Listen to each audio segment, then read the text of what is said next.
A letter to God. भगवान को एक पत्र। वह घर संपूर्ण घाटी में एकमात्र एक नीची घाटी के शिखर पर अवस्थित था। इस ऊंचाई से कोई भी व्यक्ति नदी को और पकी फसल के खेत को, जिसमें बिंदुओं की तरह फूल उगे थे जो सर्वदा एक अच्छी फसल होने का वायदा दिलाते थे, को देख सकता था। एकमात्र चीज जिसकी जमीन को आवश्यकता थी वह एक भारी वर्षा या कम से कम एक बौछार थी। पूरे प्रातः काल लेंचो, जो अपने खेतों को घनिष्ठता से जानता था, ने उत्तर पूर्व आकाश की ओर देखने के सिवाय अन्य कुछ नहीं किया था। अब हम वास्तव में ही कुछ जल प्राप्त करने जा रहे हैं, महिला। अर्थात अब वास्तव में ही वर्षा होने वाली है, प्रिय। महिला, जो रात्रि भोजन तैयार कर रही थी, ने उत्तर दिया, हाँ, भगवान चाहे तो। बड़े लड़के खेतों में कार्य कर रहे थे जबकि छोटे वाले घर के समीप खेल रहे थे, जब तक कि महिला ने उन सबको नहीं पुकारा, रात्रि भोज के लिए आ जाओ। यह भोजन के दौरान हुआ था, जैसी कि लेंचो ने भविष्यवाणी की थी। वर्षा की बड़ी बूंदें गिरना आरंभ हो गई थी। उत्तर पूर्व में मेघों के विशाल पर्वतों को आते देखा जा सकता था। वायु स्वच्छ व मधुर थी।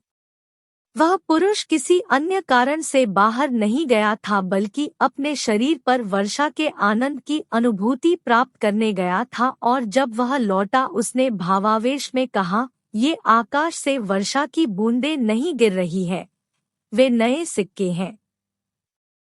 बड़ी बूंदें 10 सेंट के सिक्के हैं और छोटी वाली 5 के हैं।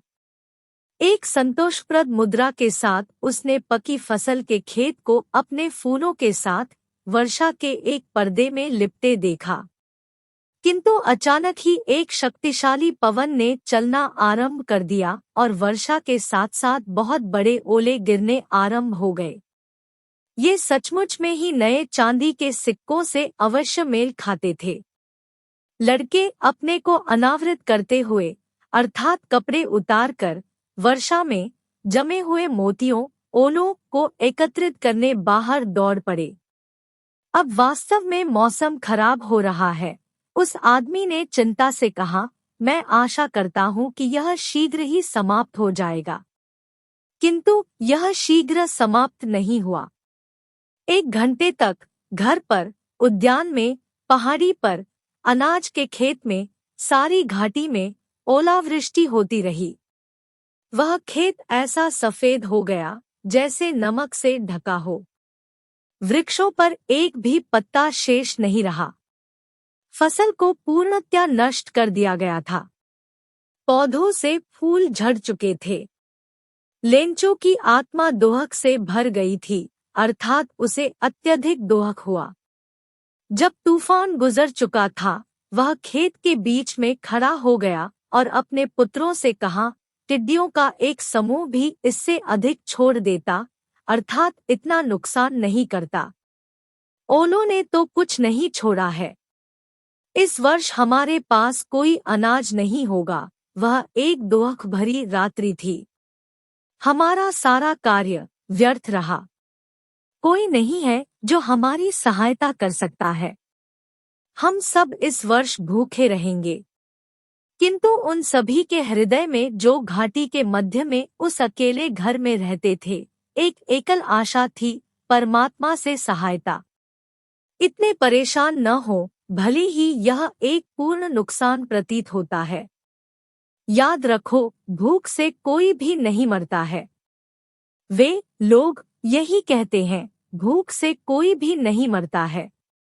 पूरी रात के दौरान लेंचो ने केवल अपनी एक आशा के बारे में सोचा, परमात्मा की सहायता, जिसकी आंखें, जैसा कि उसे बताया गया था, प्रत्येक चीज देखती है, यहाँ तक कि एक व्यक्ति के अंतःकरण की गहनता तक भी। लेंचो एक व्यक्ति रूपी बैल था, अर्थात बैल के जैसे कार्य करने वाला व्यक्ति था। खेतों में एक पशु की भांति कार्य करता रहता, किंतु फिर भी वह जानता था कि लिखा कैसे जाता है। आने वाले रविवार को दिन निकलने पर उसने एक पत्र लिखना आरंभ कर दिया जिसे वह स्वयं कस्बे तक ले जाएगा और डाक में डाल देगा। यह परमात्मा को एक पत्र से कम नहीं था। हे ईश्वर, उसने लिखा, यदि आप मेरी सहायता नहीं करेंगे तो मेरा परिवार और मैं इस वर्ष भूखे मर जाएंगे। मुझे 100 पेसोज की आवश्यकता है ताकि मेरे खेत में पुनः बीज बो सकूं और जब तक फसल न आ जाए जब तक जी सकूं, क्योंकि ओलों ने। उसने लिफाफे पर लिखा परमात्मा को, पत्र को अंदर डाला और अभी भी दुखी था, फिर भी कस्बे में गया। डाकघर में उसने पत्र पर टिकट लगाया और इसे डाक बक्से में डाल दिया। कार्मिकों में से एक, जो एक डाकिया था और डाकघर में भी सहायता करता था, अत्यधिक हंसते हुए अपने बॉस के पास गया और उसे परमात्मा का पत्र दिखाया। डाकिये के रूप में अपने करियर में उसने वह पता कभी नहीं जाना था।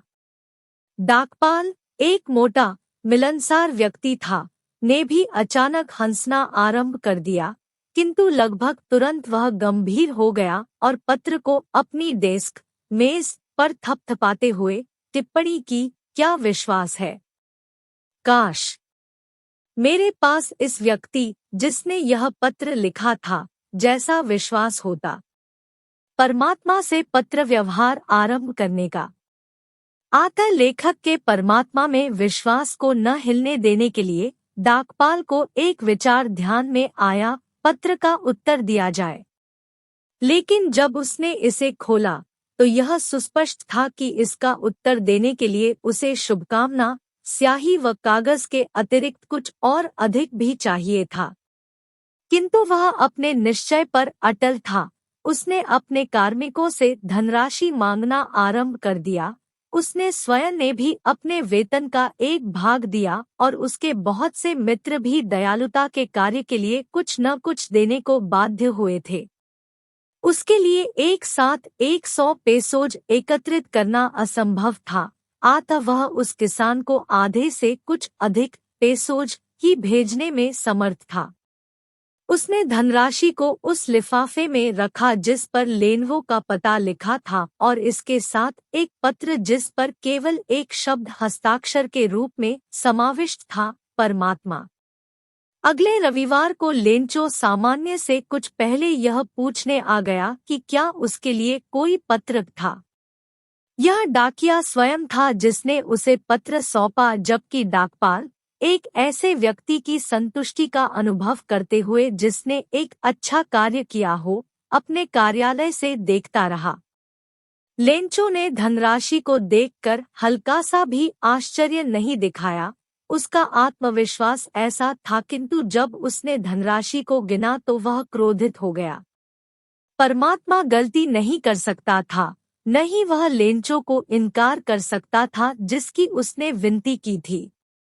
तुरंत ही लेंचो स्याही व कागज मांगने के लिए खिड़की तक गया।